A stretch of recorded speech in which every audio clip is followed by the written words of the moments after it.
Even when he was at home in Bolivia, his passport was always within reach, a journey always being planned. To forests, beaches, deserts, mountains, and rivers, a constant search for something new. Then, a virus stopped it all. He was caught mid-trip, like an insect in amber, ensconced in a jungle lodge in Costa Rica where, far from his family and friends, he would have nowhere left to travel but within himself. Hugo Santa Cruz needed a refuge. Macaw Lodge needed watching over. So he watched. The multilingual chattering he'd grown used to on his travels was replaced by birdsong.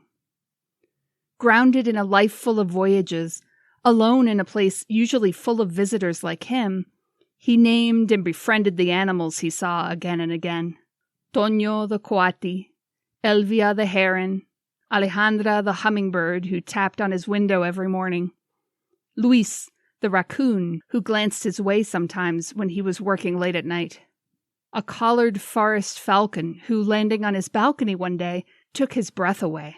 A majestic presence, the king of the forest winds, right in front of me, writes Hugo. It was the greatest honor of all those months of solitude. Living in one of the most diverse places on the planet and seeing birds, mammals, serpents, and much more close up is the best gift life has given me, he writes.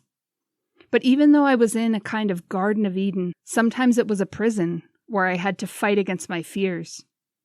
From this sanctuary, he watched many of the world's systems kneel down before a microscopic threat. When would others see the pandemic as he did, face to face with the forest? A warning to humanity to change its ways. When would things go back to normal? And what did that word mean? When would he be able to hug his mother again? Macaw was much more than a workplace for me, says Hugo. Macaw was the finest school, a sanctuary, a sacred place. Those weeks seemed infinite, sitting on the balcony of my cabin, trying to make sense of my existence and humanity itself, learning as much about myself as I did about the forest. Today, Macaw stays in my thoughts day and night. It invades my dreams, as if the forest were calling me. Lucky is anyone who walks this sacred ground. I'm Catherine Stanley Obando, and I wrote this text for our bilingual digital magazine, El Colectivo 506. It was inspired by the story of Hugo Santa Cruz, a Bolivian visitor who ended up taking care of Macaw Lodge in Turrubares, Costa Rica, for nearly a year because of the COVID-19 pandemic. Our weekly Media Naranja column tells short love stories with a Costa Rican twist.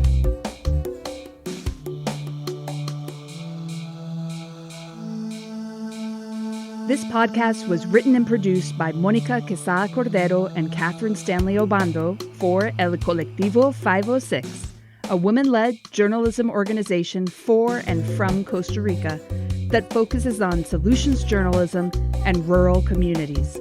Thank you to Maria Pretis for composing our theme. Please rate and review this podcast.